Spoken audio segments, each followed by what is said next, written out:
Bismillahirrahmanirrahim. Bismillahirrahmanirrahim. Masih dilepas ya? Nggak enak ya? Bismillahirrahmanirrahim. Assalamualaikum warahmatullahi wabarakatuh. Waalaikumsalam warahmatullahi wabarakatuh. Innal hamdalillah wa syukurillah ala ni'matillah wassalatu wassalamu ala rasulillah Sayyidina Muhammad ibn Abdillah wa ala alihi wa sahbihi wa mawala. Ma'asyiral muslimin wa jumratal mu'minin rahimakumullah.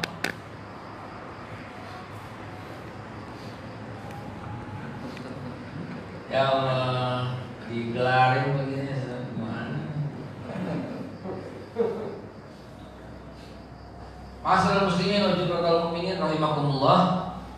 Setelah memuji kepada Allah dan berselawat kepada Rasulullah SAW, jazakumullah khairul jaza kepada para pengurus masjid. Ini pengajian perdana dan sekaligus nggak lihat nih baju saya udah merah putih begini. Merdeka. Masya Allah. Namun judulnya menggelitik, urgensi substansi kemerdekaan. Kalau lihat dari kamus, urgensi itu ya kepentingan yang sangat mendesak. Sedangkan substansi sebenarnya watak yang sebenarnya atau arti yang sebenarnya, bisa juga diartikan isi atau kandungan. Maka saya menduga pengurus masjid mengambil judul urgensi substansi, pentingnya memahami kemerdekaan atau pentingnya mengisi kemerdekaan. Kalau itu yang dimaksud, maka izinkan saya menyampaikan keduanya. Sumbernya apa, gitu ya Pak ya? Sumbernya apa? Referensinya apa? Ya Al-Quran, mana lagi referensi yang lain, betul? Gak ada lagi.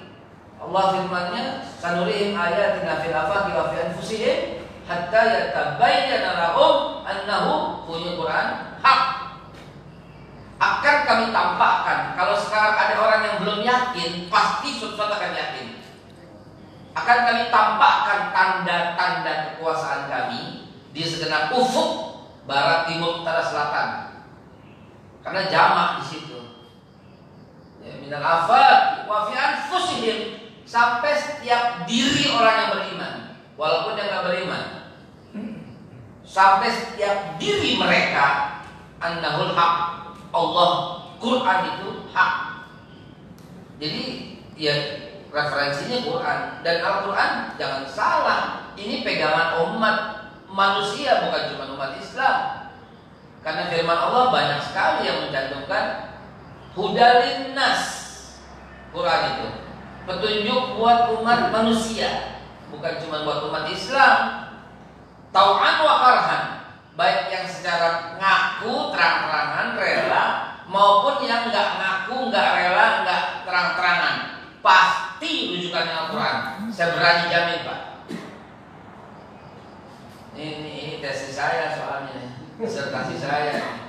Saya berani jamin Pak. Coba silahkan buka. Ente mau lihat apa? Perjanjian yang di Amerika, lima pilar di Amerika. Coba deh. Mau lihat apa? Coba rujukannya. Perjanjian Jenewa, Swiss. Mau lihat apa? Declaration of Human Rights, PBB. Bahkan mau lihat apa? Pancasila, UUD 45, pasti rujukannya Al-Quran. Tau'an wa karhan, mau ngaku atau nggak ngaku. Apalagi kalau kita bongkar dengan Piagam Madinah. Masya Allah, itu pasal 1 apa?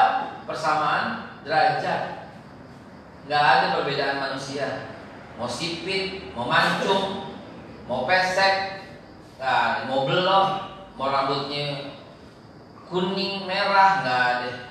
Itu semua adalah anugerah Allah Subhanahu wa Ta'ala. Nggak boleh kita naik orang karena suku, karena ras, karena nggak boleh.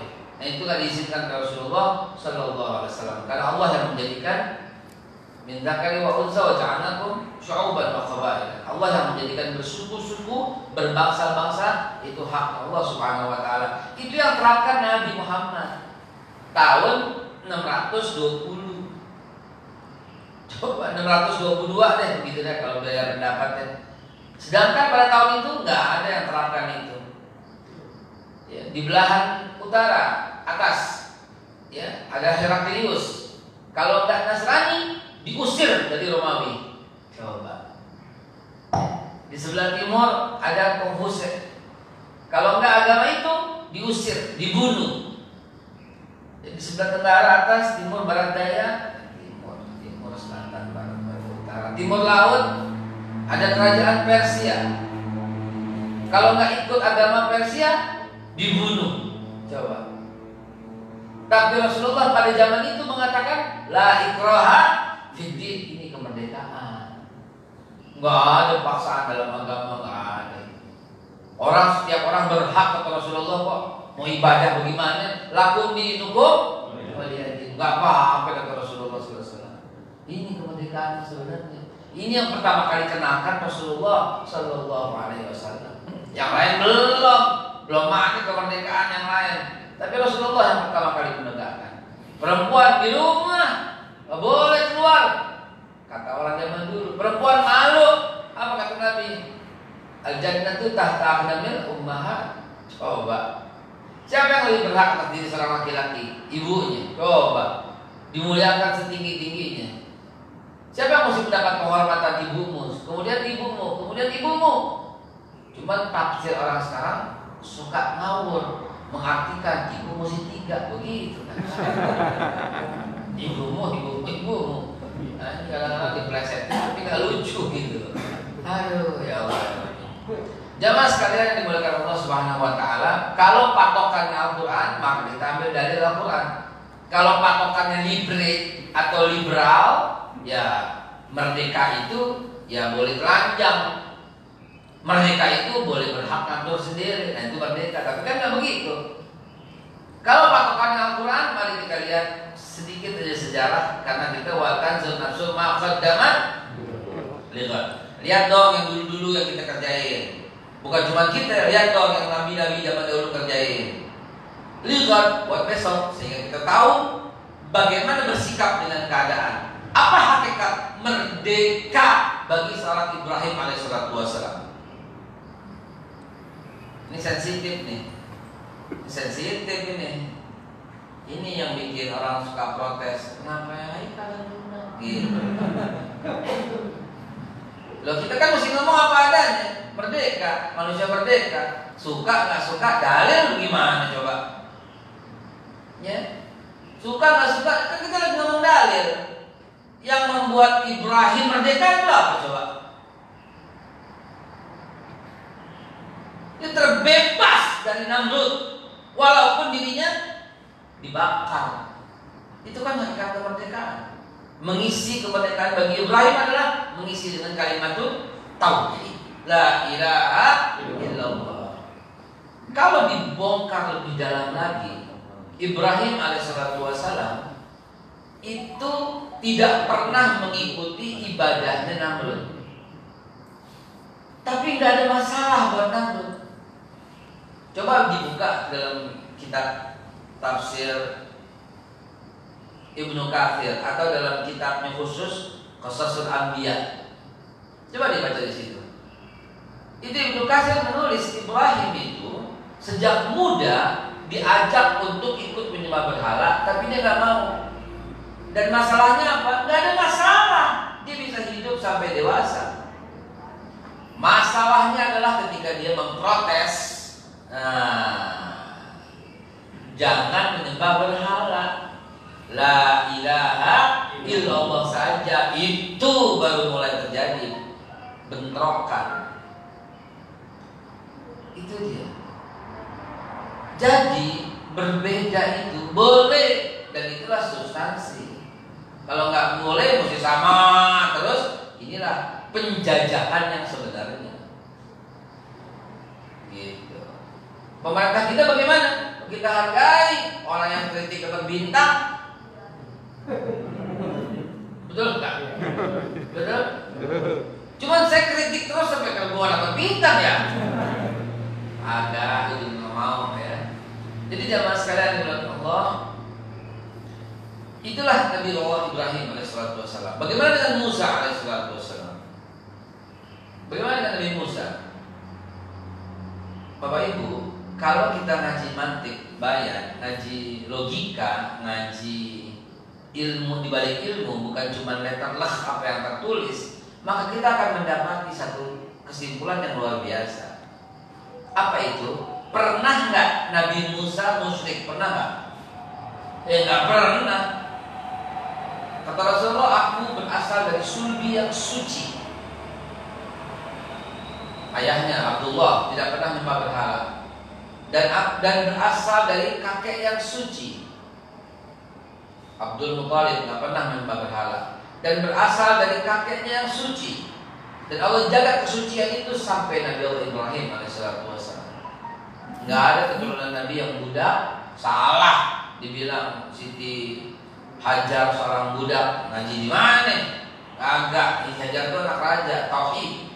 Nama ayahnya Hiksos, raja yang bertuhan. Sementara raja yang kafir, Amr bin Amru yang membunuh Hiksos dan menjadikan Hajar seorang budak. Itu sejarahnya. Ya. Asalnya bukan, tapi karena ayahnya dibunuh, yaitu Hiksos, lalu anak-anaknya ditawan dan diperbudak oleh Amr bin Amru. Amr bin Amru inilah yang berjumpa dengan Nabi Ibrahim. Ketika ditanya ini siapa, Sarah, Ibrahim menjawab ini adikku, begitu. Lalu dinikahkan sama, dibilang budak, padahal tidak, anak raja yang sebenarnya, Siti Hajar atau Sayyidatina Hajar, yang merupakan punya anak nanti Ismail. Ismail menikah punya anak 7, salah satunya Kedar. Nanti turunan daripada Kedar adalah benar ke Abdul Muthalib sampai ke Nabi Muhammad sallallahu alaihi wasallam. Baik jamaah sekalian dimuliakan Allah, bagi Nabi Musa coba kita lihat. Tidak pernah dia musyrik. Tidak pernah dia menyembah berhala. Tetapi ada masalah enggak kalau dia enggak menyembah Fir'aun? Enggak ada masalah. Masalahnya timbul ketika dia bertauhid yang sebenarnya. Baru ketika dia mengumandangkan la ilaha illallah, enak aja. Siapa tuh? Ana rabbukumul a'la. Saya Tuhan yang paling tinggi, kata Fir'aun. Jadi kalau nggak melawan nggak masalah. Kalau nggak berbeda nggak masalah. Tinggal di istana lagi. Bagaimana dengan Nabi Allah Isa? Begitu juga. Nabi Allah Isa itu bertauhid. Nabi Isa itu masya Allah perjuangannya, disiksanya, ya, dicambuknya, diseretnya, itu luar biasa. Namun Allah selamatkan beliau. Ya. Nabi Isa tak pernah terbunuh, tak pernah tersalib. Ya. La qitalu wala salamu walakin subbihala. An-Nisa 144. Jamaah sekalian dimuliakan Allah, bagaimana nih? Ini karena kita suruh jam 6 pulang ya. Suruh jam 6 pulang ya. Bagaimana dengan Rasulullah yang mulai masuk ke substansi tadi mengisi, tadi mengartikan. Bagaimana dengan Nabi kita Muhammad sallallahu alaihi wasallam? Rasulullah coba lihat. Rasulullah sallallahu alaihi wasallam bagaimana? Dia udah pegang kekuasaan. Dia udah pegang harta. Kalau dia mau, dia udah pegang jadi pemimpin. Tapi bukan itu Pak kemerdekaan, kata Rasulullah SAW. Ingat pada waktu itu, jangan lupa ya Pak ya, beliau tidak pernah menyembah berhala. Bagi masyarakat dan para pemimpin Quraisy, masalah nggak? Nggak masalah. Nggak masalah Pak. Nggak nyembah berhala, nggak apa-apa kata mereka.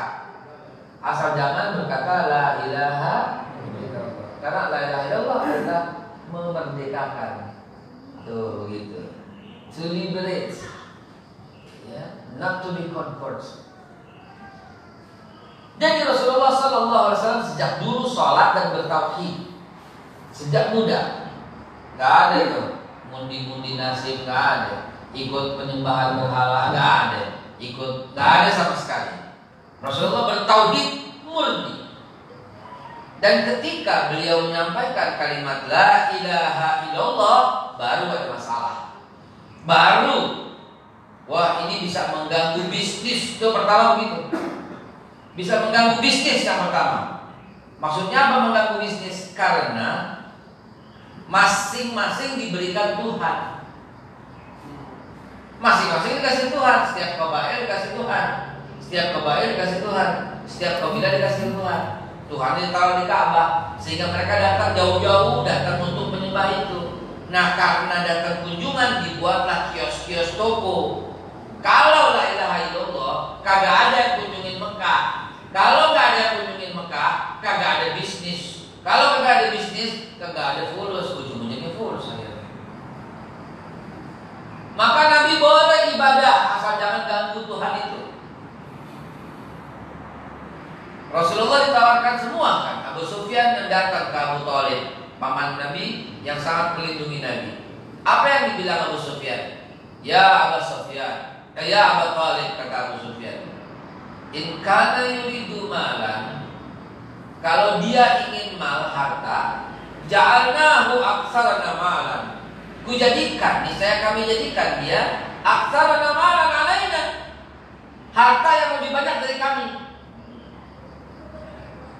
Dikasih semua harta, Nabi jadi paling kaya, nomor 1. Mestinya kalau Nabi oportunis, beliau akan berkata, nah baiklah, ntar dengan harta saya bisa dakwah. Iya, nggak bisa Pak, itu kan pikiran orang sekarang. Tak apa-apa yang gue terima, ntar dengan harta ini gue bisa dakwah. Nggak bisa.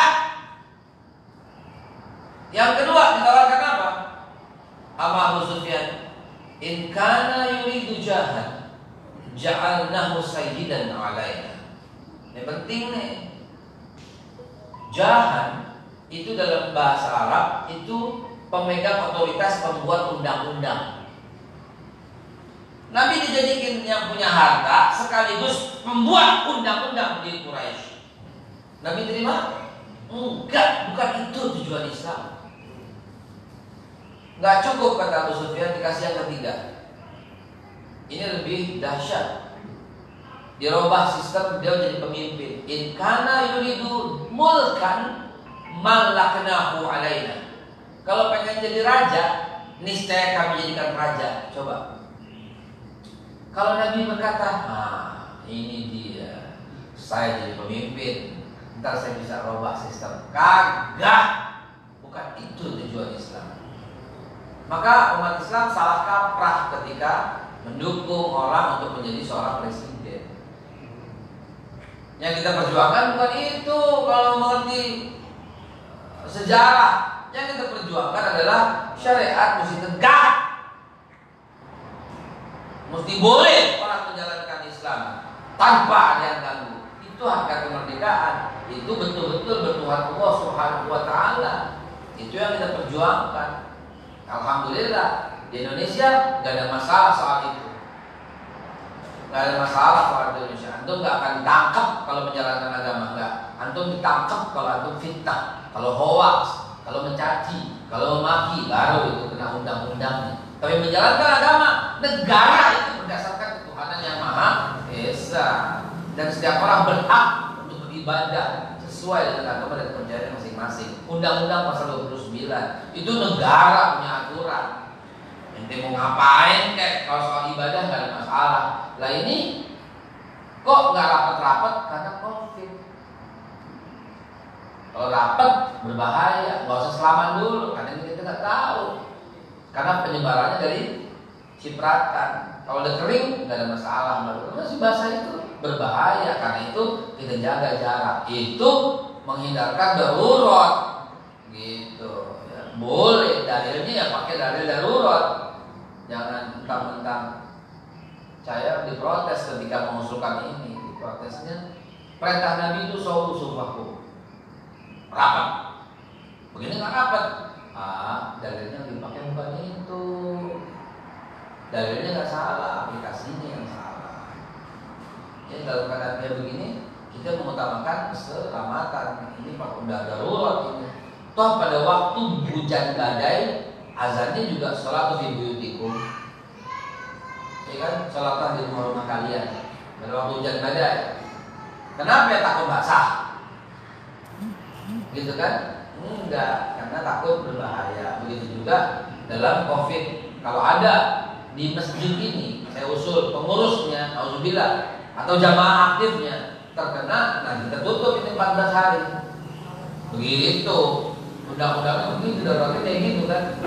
Baik. Tawaran kepada Nabi Muhammad SAW belum cukup. Ada 4 tawaran. Yang terakhir apa? In kana yuridu in arada sultan, kalau pengen jadi sultan, a'tainahu mafatihal Ka'bah. Niscaya kami berikan kunci-kunci Ka'bah. Ini jabatan paling bergengsi. Oh, tadi saya belum kupas. In kana yuridu jahan, ja'alnahu sayyidan alaina. Kalau dia pengen jadi pembuat undang-undang, jahan itu, niscaya kami jadikan dia pemimpinnya. Jadi Rasulullah tawarin 4. Pertama, menjadi orang paling kaya. Yang kedua, apa tadi? Pembuat undang-undang. Yang ketiga, menjadi raja. Karena didumulkan malak alaina, jadi raja, pemimpin. Yang keempat, pegang kunci Ka'bah. In arada sultan, a'tainahu mafatihal Ka'bah. Kalau pengen jadi sultan, kami berikan padanya kunci-kunci Ka'bah. Maka 4 ini dipegang sama Nabi. Nabi jadi penguasa. Bukan itu tujuannya. Maka kalau umat Islam tujuannya untuk berkuasa, salah, berbeda dengan jalur yang Nabi upayakan. Gak bisa. Bukan begitu kata Rasulullah SAW. Jangankan itu, datang kan, ya akhi, kata pamannya, wahai anak keponakan, anak saudara, ponakan, kalau kita bilang keponakan, ya benar akhi, kan Abu Thalib adik daripada, kakak daripada Abdullah, ayah Rasulullah. Jadi panggilnya dia benar akhi, hai anak keponakanku. Sedangkan Nabi kadang-kadang manggilnya Ami, kadang-kadang manggilnya Abi. Makanya dipanggil Abu Thalib, bapak. Jadi bapak itu bukan berarti bapak kandung kalau dalam literatur bahasa Arab. Kakek juga dipanggil bapak. Nggak ada Jiji Ibrahim, nggak ada. Ada Abina Ibrahim. Kita aja panggil bapak kami. Pagi-pagi kita zikir tadi. Asbahna ala fitratil Islam wa ala kalimatul ikhlas wa ala din Nabi Muhammad SAW wa ala millati abina, ya, Ibrahim. Kita sebut bapak kalau kita juga bapak manggilnya. Jadi bapak dalam literatur bahasa Arab bukan berarti orang tua. Maka ada yang mencurigai dengan dalil itu. Nabi berkata Abi Finnar bukan ayahnya, tapi Abu Thalib, begitu. Baik, kita nggak bahas yang sensitif begitu. Kita bahas lagi jawaban Nabi. Ini kemerdekaan Nabi, dengerin. Kemerdekaan Rasulullah yang sebenarnya, ya, bukan pemimpin, bukan punya harta, bukan bikin undang-undang, bukan pegang kunci Ka'bah, bukan. Apa jawaban Nabi ketika ditawarin itu semua? Ya, paman, jangankan itu, ufuk semua barat di tangan kanan, semua timur di tangan kiri. Diibaratkan dengan bulan dan matahari. Katanya, wallahi la wa tasab fi yamini wal qamara fi yasari ala an adruka hadzal amr ma taraktuh hatta yusdirahu Allah au ahlika juna. Itu kemerdekaan bagi Rasulullah. Paman, jangankan harta, jangankan jadi raja, jangankan membuat undang-undang, jangankan pegang kunci Ka'bah, matahari di tangan kanan, bulan di tangan kiri, untuk saya berhenti dakwah ini, mata waktu itu kemerdekaan. Mata waktu hatta yusdirakullah au ahlika juna. Sampai saya binasa, Allah menangkan atau saya binasa sekalian. Itulah hakikat Rasulullah sallallahu alaihi wasallam dalam menerjemahkan sebuah kemerdekaan. Menjelang penutup, demikian pula kita di zaman Belanda. Kalau bapak sholat pulang, ditangkap nggak sama Belanda? Nggak bakal. Bahkan Belanda fasilitasi, dibangunin masjid, dikasih berangkat haji sama Belanda. Iya kan? Dihajiin sama Belanda. Apalagi nurut sama Belanda di sekolahin. Itu Stovia. Berapa banyak alumni Belanda untuk kedokteran, termasuk Dr. Wahidin Sudrosodo, termasuk Dr. Cipto Mangunkusumo, kan Belanda yang sekolahin. Giliran berkalimat takbir, tangkap nggak? Ditangkap. Siapa yang ditangkap? Kayak Ahmad Dahlan. Nah, dia pikirin sendiri itu. Saya dibilang keras terang, enggak, saya ngomong fakta kok. Zaman Belanda sembahyang nggak apa-apa, tapi begitu kalimat takbir dikumandangkan, Belanda bilang apa? Kowe orang ekstremis. Ada pengajian begini, nggak boleh. Coba lihat sejarahnya. Tungguin 3 orang di kiri kanan, cuman boleh ngaji wudhu yang adem-adem. Makanya kalau ada orang berkata, Ustaz ceramahnya yang adem-adem aja, saya bilang Belanda lo, saya bilang bukan. Bagaimana coba? Emang begitu Rasulullah. Jangan nyinggung-nyinggung. Ya kalau tersinggung ya berarti salah. Selama Al-Quran menyampaikan sebodoh gitu kan. Al-Quran kok, hadis kok. Kecuali kalau menyinggung orang gitu. Menyinggung suku, ras, agama orang dikatain haram. Ngatain cebok, kampret, haram Pak. Tapi lihat kelakuannya. Akhirnya kita berbaca belah gara-gara kata-kataan itu kan. Ngatain kadrun, haram Pak. Haram. Jangan panggil sebutan buruk bagi saudaramu. Kita kritik kebijakan boleh, tapi menghina haram. Berjauh-jauhan hati haram.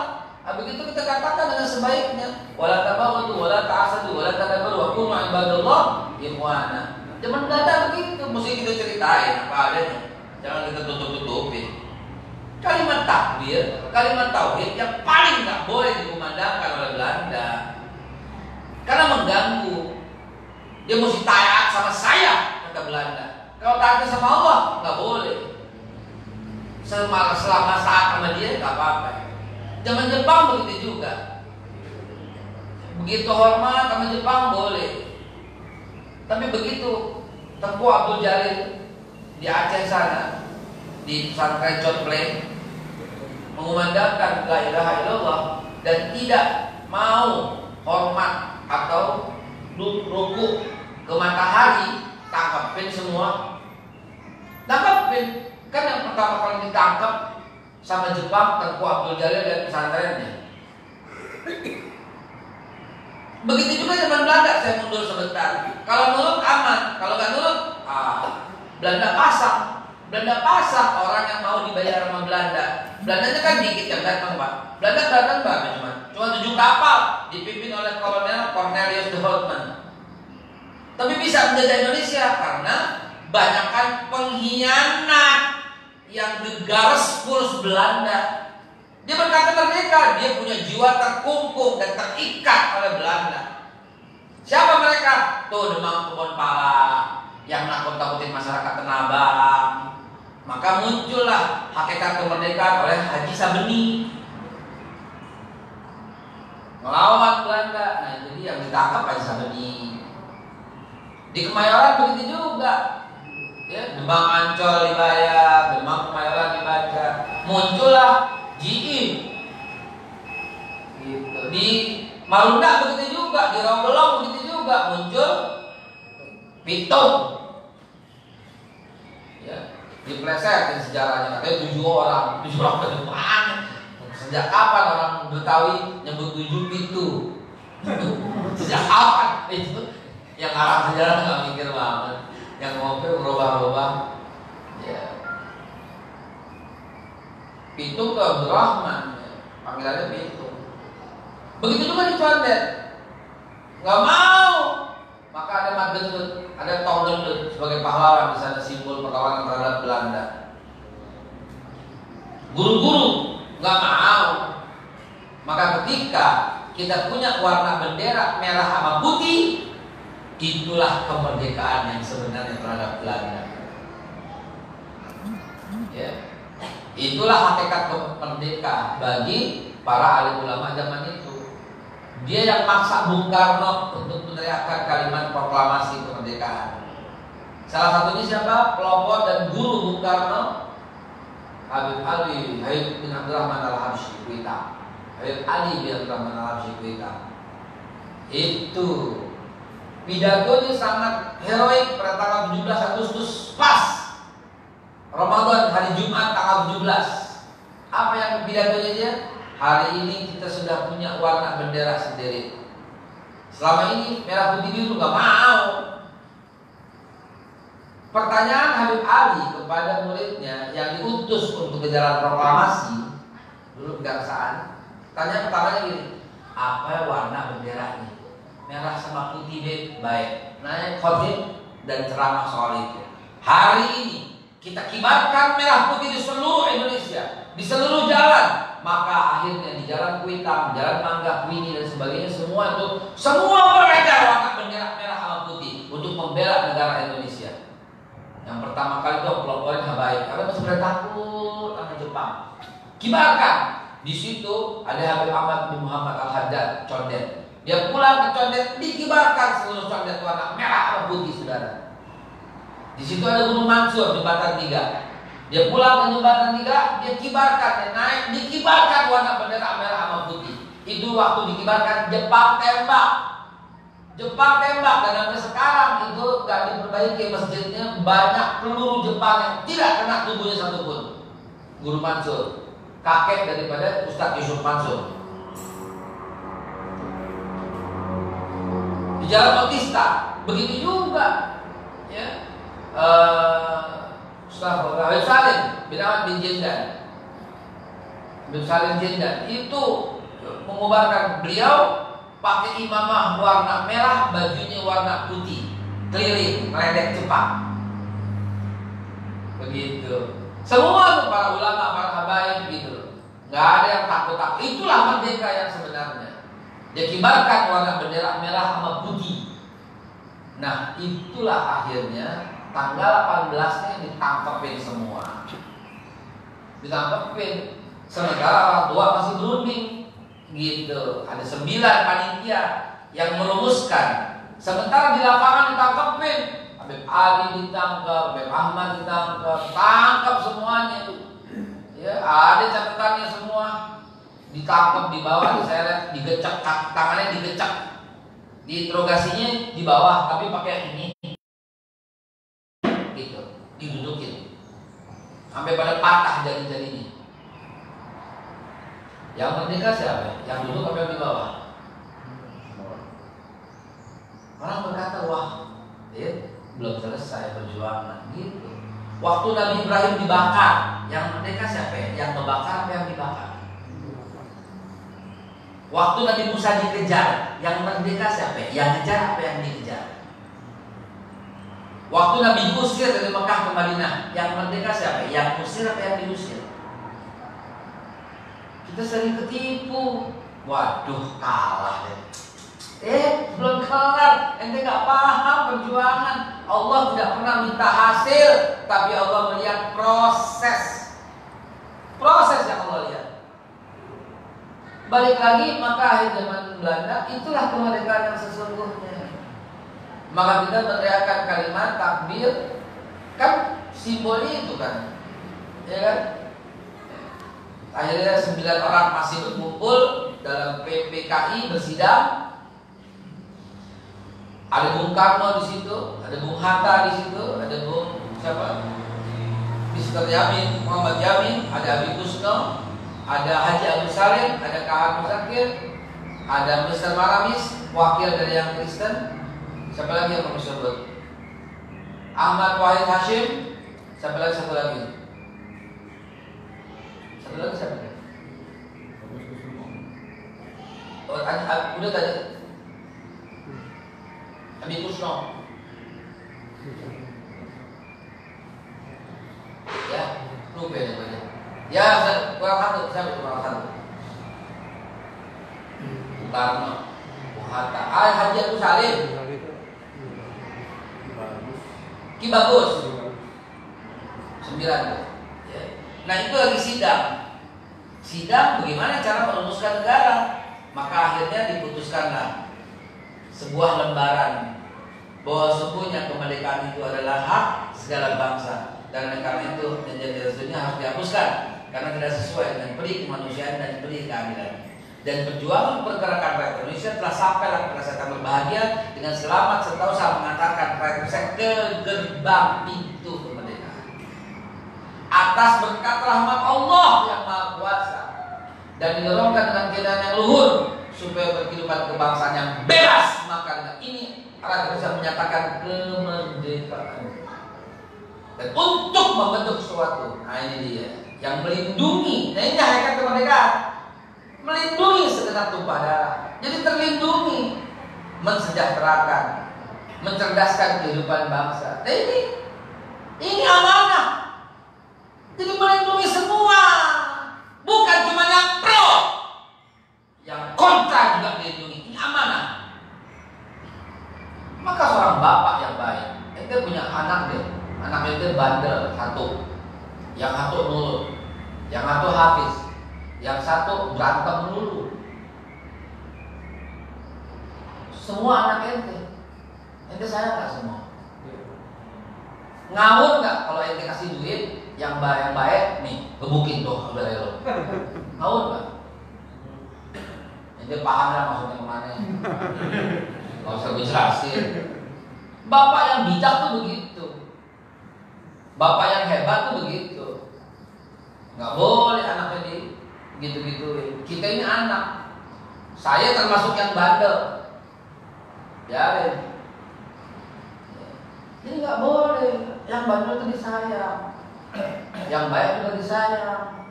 Jangan yang baik dikasih duit tuh gebukin yang bandel. Ini nggak benar namanya bapaknya begini nih. Bapak kurang ajar namanya. Ente punya anak begitu jahat ente sayang dong semuanya. Kenapa ya? Saya nggak mau begini pak, saya maunya begini. Ah ya dia makanya dialog, ngobrol, ajak ngomong anak ente. Kalau anak ente bandel, dia kurang perhatian. Ajak ngomong maunya bagaimana? Gue maunya begini. Oke, kita bisa atur pelan-pelan gitu. Bapak yang baik. Bung Karno menerapkan itu. Awalnya ada yang komunis. Apa kata Bung Karno? Sini, kamu anak saya. Baca dalam buku, Bung Karno mencari dan menemukan Tuhan. Kenapa dia bikin Nasakom? Kalau ente sebagai Bung Karno pasti ente memahami agama. Sini agamawan, sini kamu anak saya. Nasionalis, sini. Kamu anak saya. Maka dibentukkan Nasakom.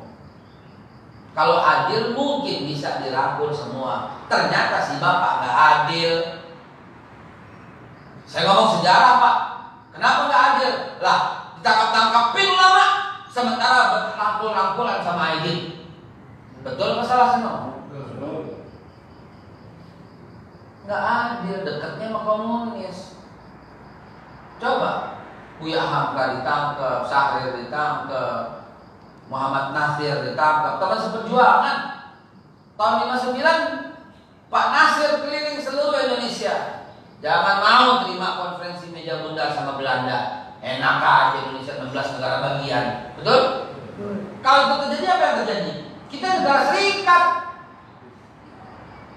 Kan serikat bikin kita 16 negara bagian. Pertama Pasundan. Datang Pak Nasir ke negara Pasundan. Jangan Pak. Udahlah bergabung dengan negara kesatuan Republik Indonesia. Ini ulama besar. Datang ke negara yang lain sampai ke Papua semua. Akhirnya apa? 16 ini menolak dan 16 dia pengen kembali ke Papua Republik Indonesia. Muhammad Nasir ditangkap sama Bung Karno. Buya Hamka ditangkap. Nah ini mulai merasa tidak ada lagi kemerdekaan. Maka tahun 66 termasuk almarhum ayah saya yang mempelopori turun ke jalan, rela ditangkap, mahmilutkan. Begitu. Maka turun ke jalan. Ayah saya pas pampres, wakil dari wakil presiden. Mertua saya yang pas pampres. Tahun 66 turun ke jalan, kibarkan itu semua. Ini nggak benar nih begini. Maka diangkatlah Pak Harto untuk mengayomi semua. Selama 32 tahun Pak Harto berkuasa, endingnya lagi cakep-cakepnya dalam membina, membangun, mau tinggal landas, nggak ada yang miskin, angka kemiskinan tinggal 6 juta. Sekarang berapa kemiskinan? 42 juta. Lagi bagus, semua petani lagi makmur, semua umat Islam dirangkul, umat Kristen dirangkul, dijaga sama Pak Harto dengan Pancasila sebagai wadah untuk persatuan. Ini Islami, karena kita mesti ngakuin bahwa di Indonesia bukan cuma orang Islam, Ada Hindu, ada Buddha, Protestan, Konghucu. Itu mereka warga negara Indonesia yang mesti disamain dalam hidup bernegara, bukan dalam beragama ya. Dalam hidup bernegara, berbisnis, nggak boleh beda-beda, mesti sama. Nggak boleh jadi sirik dengki. Kalau lihat dia maju kita cegah kemajuannya, itu namanya sirik dong. Ya, ini dalam negara kan mesti sama, diwadahi begitu. Lagi maju-majunya udah siap, difitnah, cegah diturunin. Nah, kurang lebih begitulah hakikatnya. Dan sekarang akhirnya masuk masa reformasi, reformasinya kebablasan, akhirnya kita kembali kepada keterpurukan ekonomi. Tambah lagi ada Covid. Maka isi kemerdekaan dengan apa? Kalau saya mengisinya sekarang ini sesuai dengan musim, sesuai dengan waktu dan saat. Kalau kita hari ini yang perlu kita lakukan adalah supaya Covid ini selesai gimana? Itu dalam pikiran kita, Pak, beneran. Dalam pikiran kita semua supaya selesai gimana? Karena ini urgent. Urgensi tadi judulnya. Ini yang penting. Jam 6 kita selesai. Ya Allah, itu gimana jam kurang 5? Ini jam 5 lewat. Gimana? Yang mana jamnya gue pegang? Ada versi. Itu aja. Tiga macam. Itu aja ya. Saya lihat dari tadi belum jam 6 selesai. Kadang jam 6.08 ya, suruh ya. Sesuai keperluan aja. Nah, bagaimana Pak yang sekarang ini? Yang sekarang ini yang nomor satu yang paling penting, Covid ini mesti selesai agar kehidupan kembali normal. Bapak, ya Allah, kalau Bapak ikuti diskusi dengan para tokoh, dengan para cerdik pandai, dengan para ekonom negara-negara ini, Bapak ikuti dah. Banyak kok ya di Zoom, di apa itu ada Zoom, ikutin. Saya terus-terusan itu sehari bisa 5, 6, 7 kali sehari ya mengikuti Zoom dan berdiskusi dengan mereka. Ngeri Pak, ngeri banget. Bukan aku takutin kalau ini sampai dengan Desember nggak begini, itu masyarakat tuh di kampung makan apa? Kalau dia nggak ada makanan dia kemana? Coba, kalau dia nggak ada makanan dia kemana? Dia nggak ada duit dia kemana? Masyarakat perkotaan aja resah. Coba ente ke mall deh. Kemarin aneh 2 hari lalu iseng-iseng ke Mangga 2 sama Tanabang. Ya Allah, sini pedagang doang Pak, gak ada pembeli Pak. Duduk aja di pojok. Gitu aja. Itu ada Mangga 2, kosong melompok, sampai kosong sepandangan mata itu kosong orang. Di Roxy, di mana di Glodok. Kemarin saya ke Glodok minggu lalu, sengaja mau lihat keadaan. Ya Allah. Nah kalau sampai Desember gimana ini? Ini semua gara-gara Covid. Maka urgensi kita sekarang Pak, setelah kita memahami itu kemerdekaan, maka ya merdeka secara ekonomi. Kalau begini nggak merdeka. Merdeka secara politik, kita boleh menyampaikan kritik yang membangun. Merdeka secara berdaulat. Berdaulat ini penting. Negara kita mesti tampil dalam setiap perbedaan, dalam setiap percaturan dunia. Rasulullah menerapkan visa. Tuh, catat baik-baik. Zaman dulu ada visa, ada. Lihat piagam Madinah. Lihat piagam Madinah, coba. Pasal yang ke-20, 21, 22. Lihat piagam Madinah apa isinya. Orang Madinah bebas keluar masuk kota. Sementara orang yang bukan Madinah mesti lapor. Coba, jeniusnya Rasulullah. Makanya saya bilang semua negara ini ikut Rasulullah. Ntar kapan-kapan kita bahas negarawannya Rasulullah kayak apa. Dan saya pernah tulis surat kepada Pak Presiden Jokowi untuk mengikuti cara Rasulullah. Nggak tahu dibaca apa kagak. Saya pernah tulis surat langsung. Yes, bukan ngajarin, tapi apa kurangnya dalam Rasulullah? Paspor, visa itu Rasulullah yang terapin. Maka kita mesti perketat. Jangan sembarangan orang asing masuk kemari. Itu Rasulullah yang ngajarin. Orang di luar Madinah, kalau udah datang mesti lapor. Ini kan paspor belum ada Ustaz, ya belum ada, tapi lapor itu kan laksana paspor gitu loh. Lapor itu laksana visa. Itu Rasulullah cerdasnya. Rasulullah bilang apa ya? Kalau ada kesepakatan antara kalian dan orang yang bukan Islam, kalian yang orang Islam dan yang bukan Islam, di mana kesepakatan itu untuk kemaslahatan semua umat, semua mesti ikut kesepakatan itu. Dan kesepakatan kita adalah Pancasila. Kesepakatan kita Pancasila. Ya, orang bukan Islam ikut itu, orang Islam ikut itu kesepakatan negara. Jangan berubah dari sini. Makanya kita marah kalau ada yang ganggu Pancasila. Kita turun. Sebelumnya kita dialog. Saya dari GNPF Ulama, saya dari 212, saya juga dari FPI. Turun kita ke jalan. Kenapa turun ke jalan? Kok ganggu orang? Lah nggak mau diajak diskusi bagaimana? Kan kita diskusi sebelumnya minta dialog. Nggak mau Pak. Kita ajak diskusi ke DPR nggak mau, ajak diskusi partai nggak mau. Ya Allah, begini lagi. Ya kita turun ke jalan. Hasilnya kita turun ke jalan apa yang terjadi? RUU HIP batal nggak? Batal. Kan dirubah. Batal Pak. Yang ada sekarang BPIP. Sama aja. Enggak sama. Jangan termakan isu dan fitnah. Enggak sama. Kan kita pegang draftnya RUU HIP. Mengerikan. Makanya kita bilang tidak bisa. Turun. Makanya kita datang ke MUI. Oh benar kata MUI nggak bisa ini. Bahaya ini. Enak aja ketuhanan yang berkebudayaan. Buset dah. Enak aja. Pancasila 1 Juni. Ketuhanan nomor 5. Nggak bisa. Nggak bisa. Nggak ada begitu. Balik ke 18 Agustus. Itu Pancasila yang benar. Tanya Pak Jokowi sekalian, tanya Mahfud MD sekalian. Pidatonya mereka itu kok Pancasila yang sah, yang berlaku, yang 18 Agustus 1945. Itu negara yang putuskan. Lah kenapa lu mau geser-geser? Makanya kita turun. Bela Pancasila namanya bela negara. Gitu. Kalau kedua waktu bela Quran yang dihina, bela agama. Begitu kurang lebih. Wallah alam bisawab. Ada pertanyaan silakan kita diskusi baik-baik. Silakan Bapak.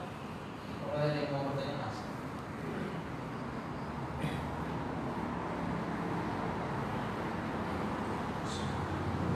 Assalamualaikum warahmatullahi wabarakatuh. Terima kasih Ustaz. Jadi kaitan dengan kemerdekaan mungkin saya ingin juga dijelaskan peran dari, kan ini bagian dari perlawanan santri mungkin istilahnya, sehingga sampai Indonesia merdeka. Gitu. Jadi kalau tadi Ustaz menyampaikan tentang Pak Nasir gitu, kita mungkin tahunya sekarang Pak Nasir dimasumi tokoh ekstrim gitu tadi kan. Padahal tadi apa cerita Ustaz itu kan yang paling dari Nasir adalah mosi integralnya Nasir itu tadi, sehingga kita bisa jadi NKRI juga. Kemudian Pak Nasir juga sebagai Rabita Alam Islami sepertinya tidak tergantikan juga dari Rabita Alam Islami. Di saat Pak Nasir menjadi ketua Rabita, kan semua negara Islam di dunia begitu kompak itu. Sampai sekarang nggak tergantikan. Nggak tergantikan. Nah, yang menarik Ustaz, jadi kalau saya baca gitu misalnya sejarah bahwa guru bangsa itu Cokro Aminoto, karena di rumah Cokro Aminoto ternyata belajar tidak hanya Soekarno tapi juga Semaun, Musso dan lain-lain. Jadi terbagi dua, ada tokoh komunis akhirnya dan tokoh Islam. Bahkan sejak saat itu kemudian ada Sarekat Islam Merah ada. Nah itu gimana ya Sarekat Islam bisa ada yang merah sama yang putih itu dulu. Nah kemudian tadi juga sudah disampaikan kan untuk sampai 18 Agustus tadi perumusan Pancasila yang ini yang menghilangkan 5 kata dalam Piagam Jakarta gitu. Nah, terus itu kita jadi di Indonesia perlawanan santri ini mungkin yang kita perlu sampaikan, apalagi anak muda sekarang itu jauh juga dari sejarah itu. Jadi kenapa ada misalnya Hari Pahlawan, ada revolusi jihad, itu juga kita nggak tahu. Kenapa sampai Kiai Haji Hasyim Asy'ari dan Kiai Haji Syekh Hasbullah itu sampai ada revolusi jihad. Kita sekarang dengan kata jihad ini kita takut gitu. Padahal itulah yang menyebabkan jadi Hari Pahlawan. Nah jadi ada distorsi sejarah yang luar biasa gitu. Jadi spirit kita tentang sejarah kita juga hilang gitu. Nah, jadi tadi yang Cokro Aminoto, nah kalau kita tadi kembali ke Piagam Madinah kan Nabi juga menjamin persatuan dan juga menjaga hak minoritas gitu ya. Ada pluralitas juga di sana gitu. Nah, tapi yang menarik saya kalau mohon maaf ini sekedar sedikit ke Amerika. Jadi ternyata Thomas Jefferson itu juga mungkin dia membaca Piagam Madinah juga karena Thomas Jefferson ada seorang anggota Kongres yang Islam itu disumpahkan dengan Al-Quran. Al-Qurannya Thomas Jefferson gitu, dari Ustaz. Jadi menarik juga sebenarnya. Sehingga Thomas Jefferson malah pernah meramalkan bahwa Amerika akan menjadi negara Muslim gitu. Nah, ini menarik. Jadi tapi ya itulah. Jadi karena Islam itu selalu dideskripsikan orang takut dengan tadi takbir, jadi selalu ya tidak pernah habis memang perjuangan. Jadi mungkin demikian saat mau pencerahannya lagi. Terima kasih. Bismillahirrahmanirrahim. Benar sekali apa yang Bapak katakan, karena waktu sangat sempit, saya mengambil poin-poin titik-titiknya. Kalau bercerita tentang santri, ya Masya Allah, mereka yang bikin Indonesia merdeka. Dan hubungannya santri ya, yang ya Alhamdulillah Presiden mengapresiasi dengan membentuk hari santri. Kita nggak usah sinis, tapi sebenarnya itu kan memang perjuangan para santri. 22 Oktober dikeluarkan resolusi jihad. Cuman salahnya kita yang kita fokuskan kepada hari santri doang. Resolusi jihad itu kan juga ada. Itu kan 22 Oktober kan. Tahun 45 kan. Ketika datang lagi Inggris mau ngambil, maka perjuangan itu sampai 10 November. Nah gitu. Nah itu yang terlewat oleh anak-anak muda sekarang. Benar. Terima kasih Pak. Cuman soal Pak Nafir, emang yang kita titik beratkan itu sejarah yang membuat dia seperti tokoh ekstrim. Sejarah, padahal kan enggak, sama sekali enggak. Dia tokoh NKRI kok. Dia yang pertama kali cetuskan NKRI kok. Dia yang pertama kali itu mengajak semua orang kembali kok. Kalau soal guru bangsa itu klaim orang sekarang silahkan aja. Karena kebetulan memang banyak semuanya ngaji ke situ.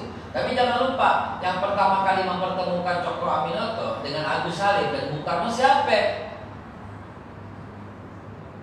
Guru Mugni Kuningan, Betawi.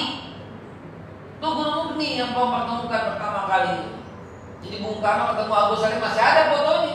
Pertama kali kenalannya di Kuningan, bukan di Kuningan Jawa Barat, di Kuningan kota Kuningan Jakarta.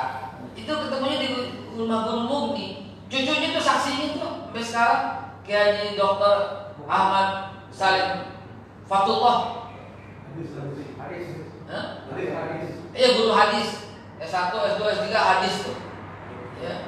Nah itu juga luput di sejarah. Anak-anak bertanya siapa Guru Mugni? Nggak tahu. Wah, ini guru bangsa juga. Cuman ada yang menuliskan, ada yang nggak menuliskan, begitu. Ayah saya nggak dituliskan, kakek saya nggak dituliskan, mereka juga pahlawan, nggak menuliskan. Dan kita nggak usah ngaku-ngaku juga. Tadi rame, mau dibilang apa ya? Udah bodo amat. Apa kita hidup dan besar di Indonesia. Coba lihat, begitu saya ngomong, udah banyak yang ngapain tuh kardun gitu. Coba lihat, biarin aja. Kalau kita tanggepin, namanya kita seret kalau ngomong mereka. Fa'arid anil jahilin, berpaling dari orang yang bodoh. Terima kasih Pak, betul. Insya Allah dalam waktu yang panjang kita akan bahas. Dan menarik benar, yang Jefferson tadi betul menarik. Dan itu dijadikan dasar di Amerika. Nggak ada celahnya. 48 pasal yang Nabi buat, 48-nya kepake. Bayangkan itu. Rasulullah menetapkan salah satunya apa? Apabila negara dalam bahaya, maka orang Islam dan yang bukan Islam yang tinggal di negara itu harus bersatu padu untuk mengusir segala penjajahan. Bela negara itu ada dalam konsep itu. Dan ini yang saya ceramain sama teman-teman yang radikal. Diradikalisasi pakai piagam Madinah Pak, insya Allah jadi benar otaknya. Apa-apa pemerintah dikatain togut. Nggak boleh begitu saya bilang. Kita hidup dalam bernegara itu bagaimana? Nanti keluar aja dari sini kalau memang nggak mau pakai, betul nggak? Bikin aja negara sendiri di sana. Karena dalam akidah Ahlussunnah wal Jamaah nggak boleh menjadikan negara di atas sebuah negara. Gitu. Saya ngomong begini banyak yang tersinggung dan sebodoh amat. Kenapa? Karena yang benar ya nggak? Yang benar. Kayaknya ibu-ibu di belakang udah pengen dicoba ya makanannya. Ada juga udah pengen ngopi. Kita sholat syuruk lalu kita ngopi. Hadanallahu wa iyyakum ajmain. Subhanallahi wa bihamdihi asyhadu an la ilaha illa anta astaghfiruka wa atubu ilaik. Semoga Allah satukan hati kita. Allah kuatkan iman Islam kita. Menjadikan para pemimpin kita orang yang bertakwa, menjadikan para menteri kita orang yang bertakwa, para pejabat orang yang bertakwa, bapak polisi semua orang yang bertakwa, bapak TNI bertakwa, karena dengan takwalah kita benar-benar menjadi merdeka. Allah firmankan bahwa "Wa may yattaqillah yaj'al lahu makhraja." Ya Allah, ya Rabb, siapa yang bertakwa niscaya Allah jadikan jalan keluar atas setiap persoalan hidupnya. Allahumma ja'alna min ibadikal muttaqin, jadikan kami semua orang yang bertakwa ya Allah, dan keluarkanlah kita dari hal yang sulit. La sahla illa ma ja'altahu sahla wa anta taj'alul hazna idza syi'ta sahla. Amin ya Allah ya rabbal alamin. Billahi taufiq wal hidayah. Wa minkum. Wassalamualaikum warahmatullahi wabarakatuh.